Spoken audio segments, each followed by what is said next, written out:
Hi, John is a real first grade teacher, not a fake one like you see on TV. He's been teaching first grade for 15 years, and he's always tried to push the tech envelope with his students. He is producing a series of YouTube videos about how he incorporates technology into his classroom.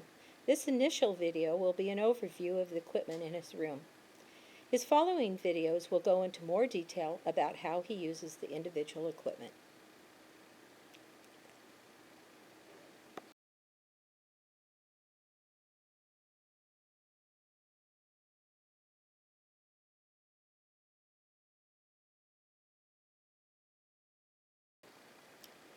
First, and the most important piece, is the classroom speaker system.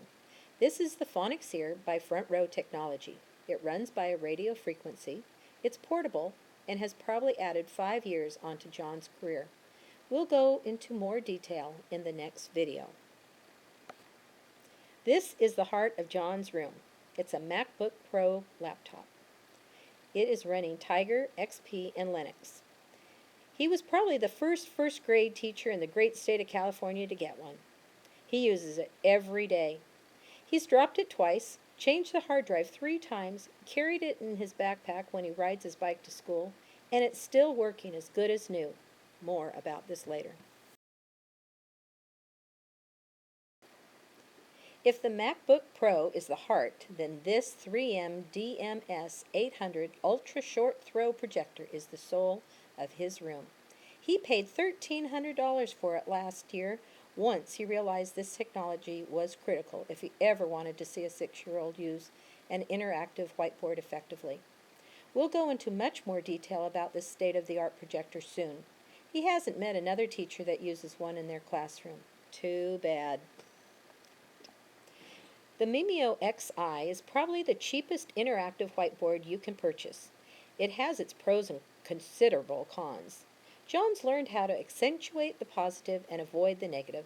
He uses it every day, and his students have adapted to it very quickly. He is reaching students now that he never felt he ever reached before. More details later. You could go to John's YouTube channel to see his class using the Mimeo. The newest addition to John's room is the Elmo document camera, and he doesn't know how he ever got along without it. He purchased it on eBay for $225. The computer lab consists of 8 thin clients. They look impressive, but they are server-based and they have no hard drives. They are efficient and they use open source software. John is having difficulty and there are some issues with these. He can't provide his own tech support anymore, so he's now looking to purchase used PC CPUs. There will be much more on this later. This is a black and white HP 4200 printer. It's a workhorse, but it usually doesn't respond to his MacBook Pro. It does respond well to the thin clients. This is the student response system. It is produced by Enjoy Technology. Young students love them. They're inexpensive, they have instant feedback, it's like a window into their brain. They replace paper and pencils. What we often use paper and pencils for is simply because we need to get feedback from our students. Much of the feedback teachers need to get from their students is just a click away. And besides, it's the environmentally friendly thing to do. What is this good for? You'll find out in the next video. The iPhone. It's simply John's companion. More on this and other gadgets